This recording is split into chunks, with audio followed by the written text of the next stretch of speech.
Motorsport is the ultimate roller coaster in emotions. Ifs, buts and maybes is the name of the game. It's a massive roller coaster, and it's something I'd forgotten how extreme it was. But it's like that, I think, for everyone.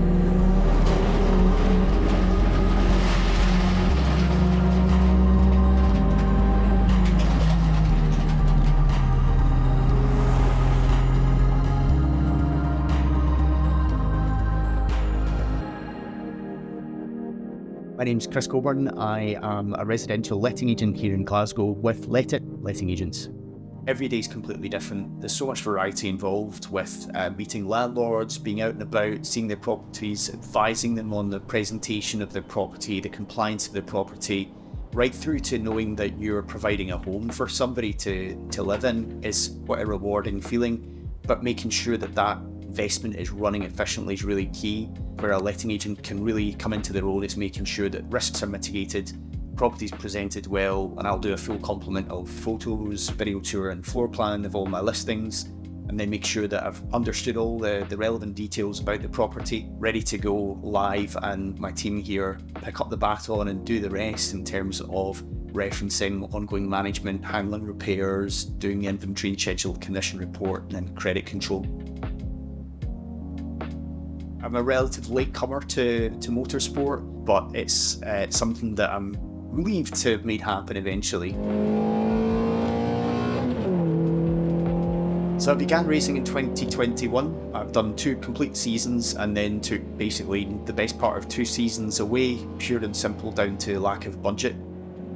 For one weekend this season, I put all my effort into saving up the pennies in my own freelance sideline of property photography, but also gained some wonderful assistance from Joe Walker Flooring and a little bit from Let It as well to help put me back on track so that I didn't go 2 complete full seasons with no racing. I don't want people to forget about me, you know, that way. I feel like I wanted to make a statement that I'm still here, I'm still hungry, I've not finished scratching the itch. I wasn't like just playing at it, I want to do it seriously, properly, better. And also I was conscious of, you know, as time passing, whether I would just lose the ability. So just dead pleased to have made it happen. My friends and family think I'm a bit crazy, but they're delighted that I'm following my passion, following my dream, and they're super supportive. My wife, Joanne, my son Tom, and my best pal Alistair generally come to most races. Joanne particularly is fully supportive. My little core nucleus is wonderful, and I've had plenty of other business associates and friends attend races and cheer me on, which is really lovely. You nearly got hit. I know. I had to take to the grass. That William just missed me. I was nearly going in his door, or he was going in my passenger door, or something. Your door and Cohort were getting it. Back wheel was getting it. Yep. I seen that. I was like, if he clawed me, it might have just been at the rear, and I would have spun around like that. But it would have killed your time. It would have killed your position. Yeah, I would have probably had to DNF as well. I was very close. The main thing is used to didn't get hit. So this is a new bunch of guys that became known to me recently, and they've taken me under their wing, and they're a great bunch of guys at V Club Scotland, and they've just looked after me, and they've just had a willingness to just try and get success. And they're all very, very enthusiastic. They're all racers at heart, you know, and they're all just so enthusiastic and diligent about what they do, and they just want success for all the guys whose cars they work on. So that was just great to see, and also interesting to see a different perspective and a different pair of eyes looking at my car from previously. What's at stake for me when I go out to race is probably my reputation, my credibility, whether people think I'm any good or not, the whole imposter syndrome thing, and success for visibility for my sponsors is super important. And also the result of all that ends up in longevity in my racing career.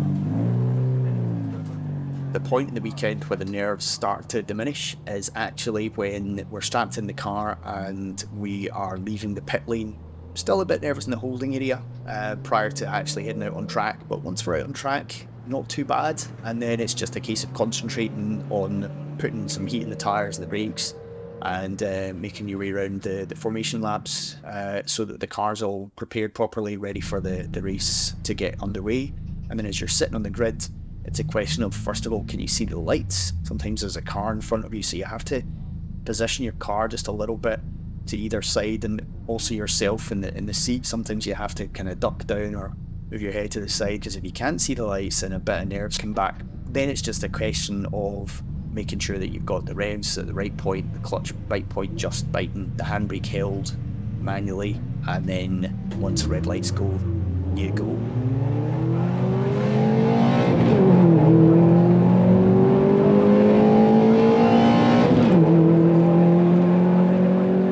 We had 3 races, and race 1 particularly I think was probably my favourite. It was in the dry yesterday, finished P9 from 16th on the grid, avoided all the chaos at the start, and you know, like they say, to finish first you must finish, and that's what I did.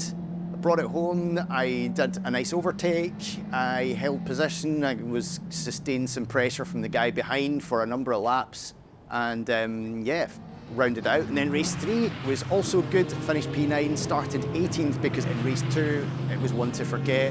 I had a trip through the gravel, broken steering, so that put us at the back for race 3. I managed to come back from 17th on the grid, 6th at one point, made a couple of stupid mistakes thanks to a lack of seat time. I'm going to make that excuse, and finished 9th in the end, so 2 top 10s out the weekends, not too bad.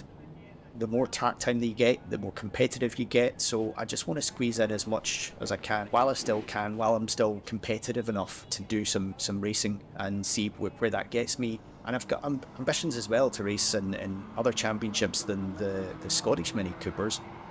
An expensive sport we've all decided to fall in love with. Race cars are expensive, race kits are expensive, to execute a race weekend's expensive, but that said, the stakes are high, so if companies get associated with stuff that everybody knows is expensive, then it shows that they're going places as well.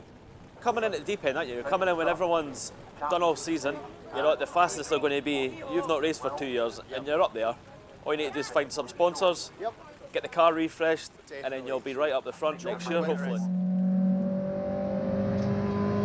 Motorsport is commercially viable. There's no reason why it shouldn't attract sponsorship. Other sports attract sponsorship in Scotland, so it's also unique and different to a lot of sports. It's dramatic, it's visceral, it's loud, it's outdoors, it's exciting, and there are so many reasons why sponsors would want to get on board with partnering myself. The obvious one, they get brand awareness. They get me acting as a brand ambassador for them, shouting their message from the rooftops or from certainly my race car.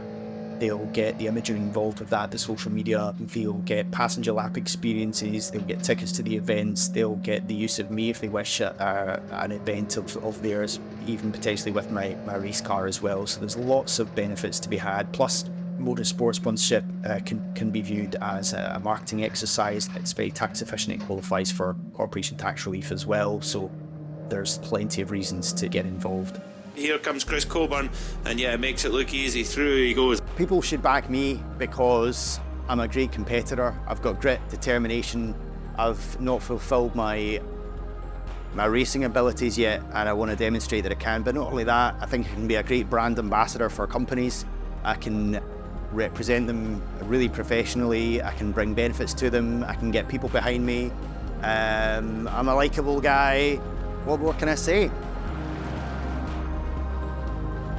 Good.